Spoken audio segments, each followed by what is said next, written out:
सभी को नमस्कार। आज हम एक पेपर पर चर्चा करेंगे।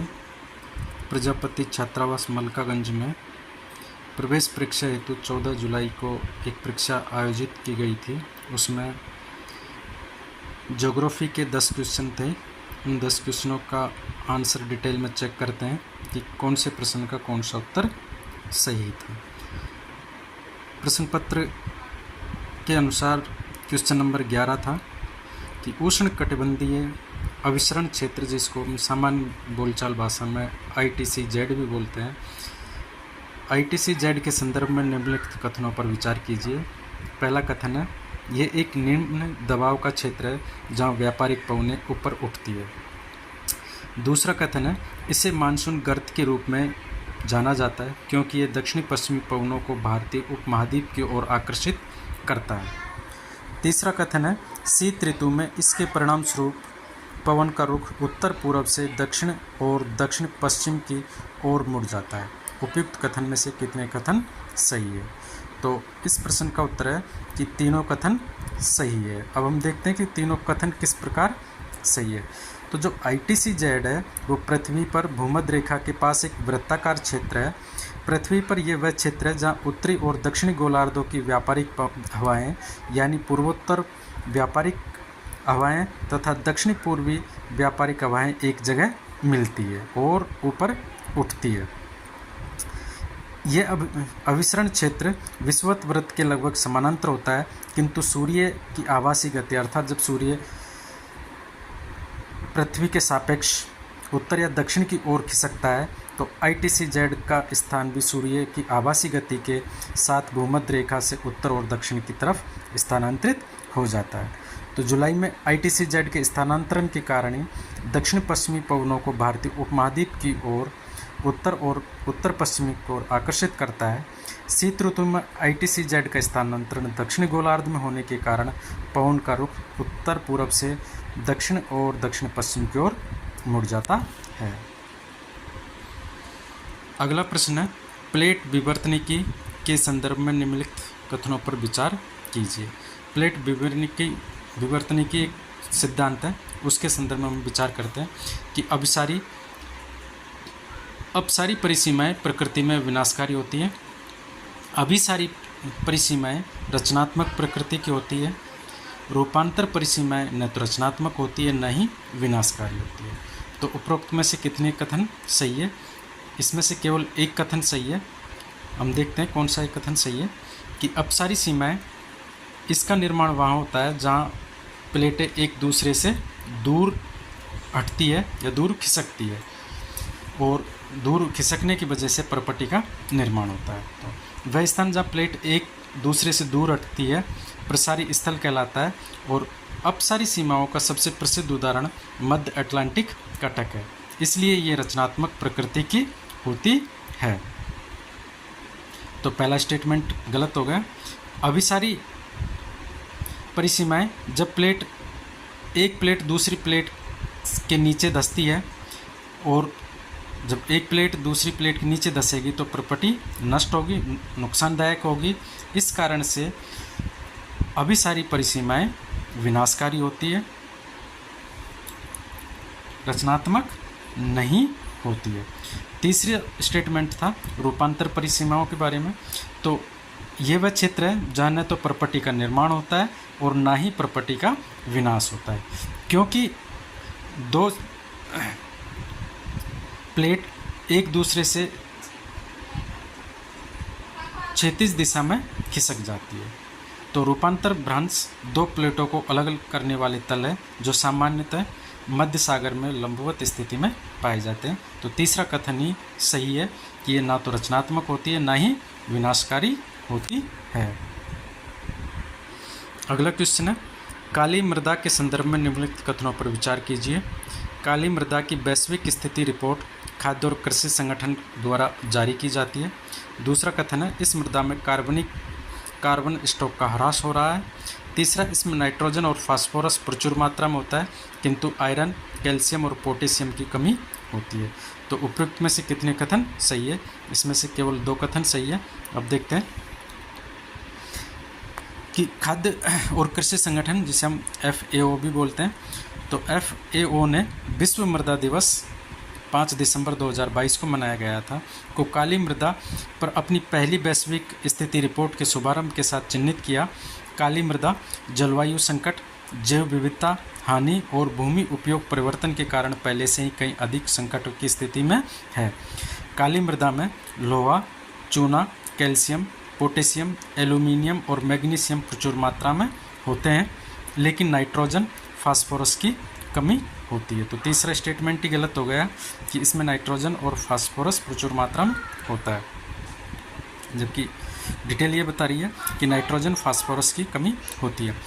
यदि काली मृदा पर उचित ध्यान दिया जाए तो वैश्विक स्तर पर काली मृदा में विश्व स्तर पर कुल मृदा कार्बन अनुक्रम का 10% प्रदान करने की क्षमता है। इस मृदा में कार्बनिक कार्बन स्टॉक का ह्रास हो रहा है। मृदा में कार्बनिक कार्बन का तात्पर्य होता है कि मिट्टी में जो कार्बनिक पदार्थ के रूप में संग्रहित कार्बन है, जैसे कि विघटित पौधे एवं पशु, उनकी मात्रा कितनी है।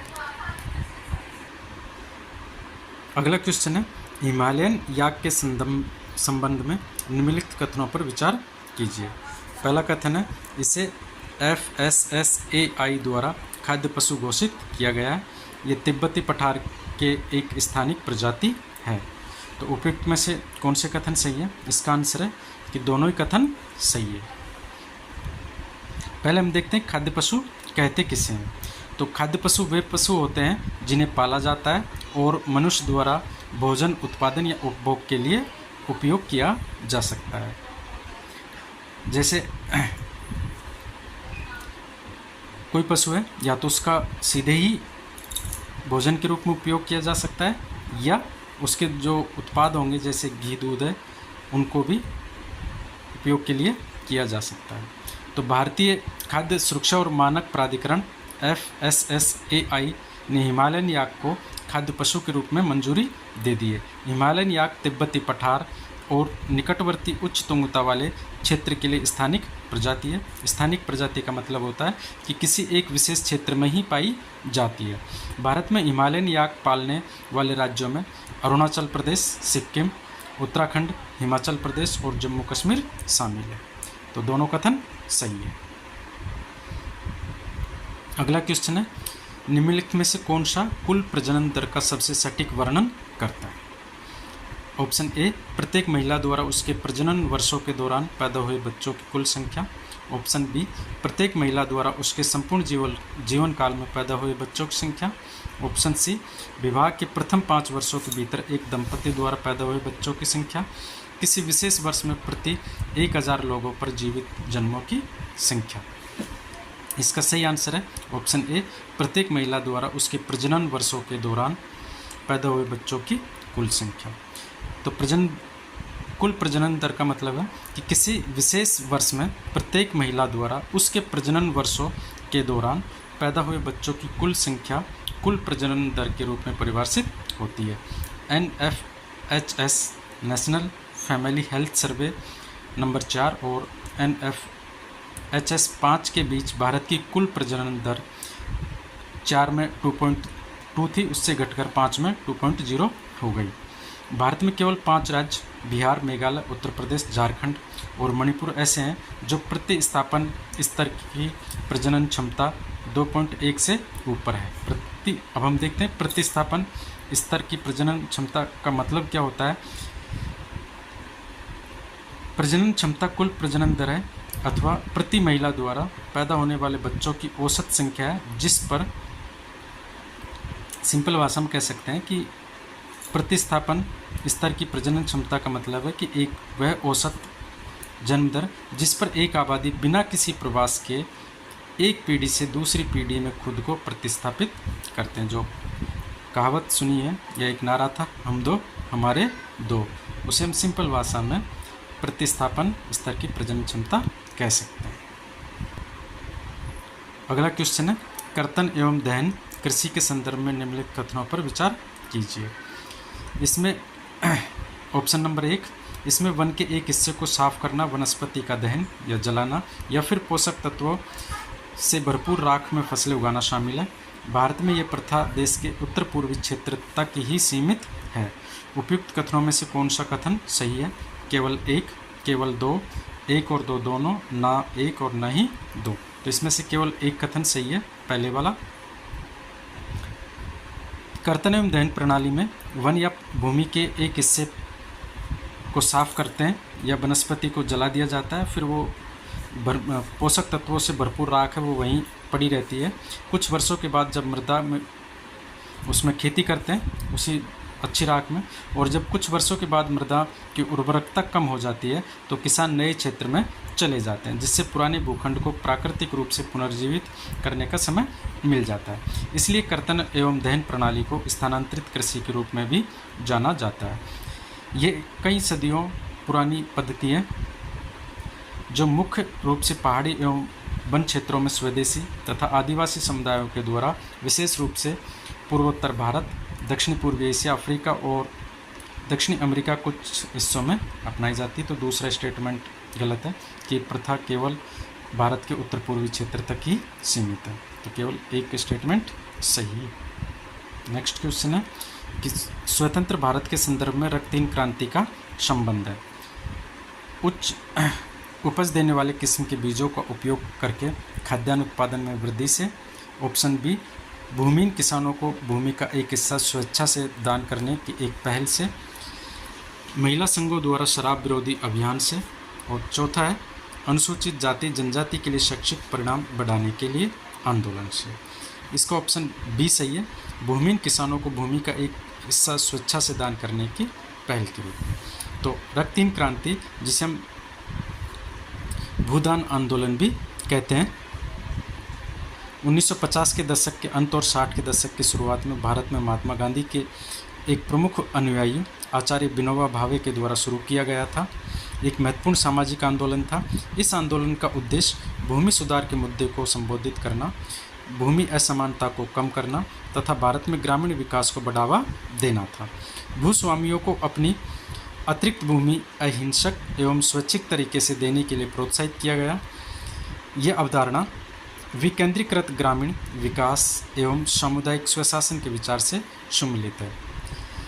रक्तहीन क्रांति महत्वपूर्ण इसलिए थी क्योंकि इसमें अहिंसक तरीके से ग्रामीण भारत में सामाजिक और आर्थिक असमानताओं को दूर करने का प्रयास किया गया था।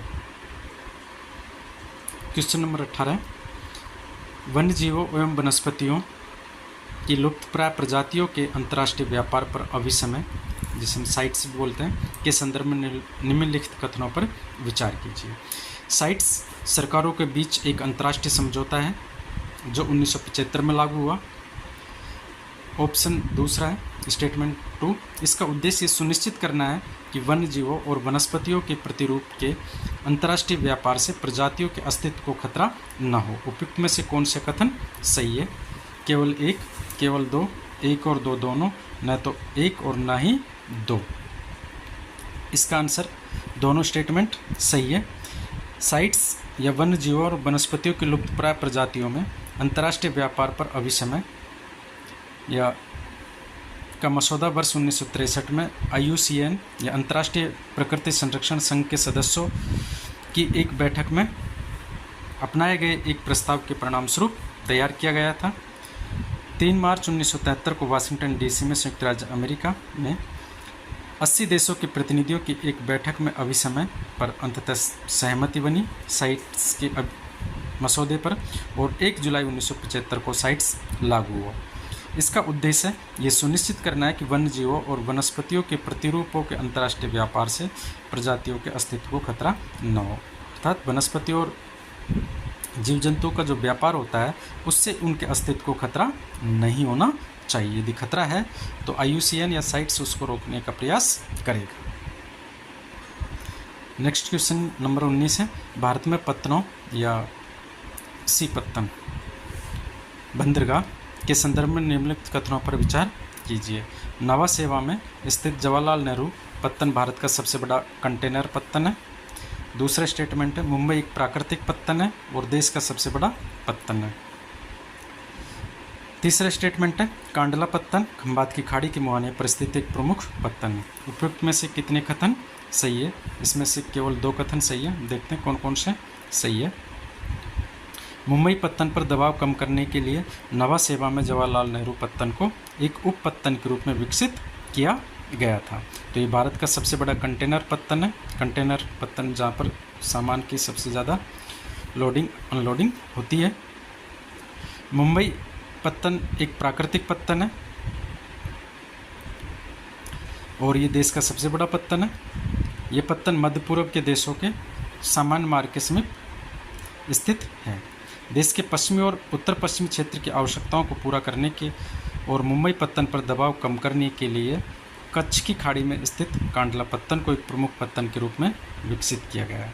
तो कांडला पत्तन खंबात की खाड़ी में नहीं है बल्कि कच्छ की खाड़ी में है। तो इस वजह से तीसरा स्टेटमेंट गलत है। तो केवल 2 स्टेटमेंट सही है। नेक्स्ट क्वेश्चन है, निम्नलिखित कथनों पर विचार कीजिए।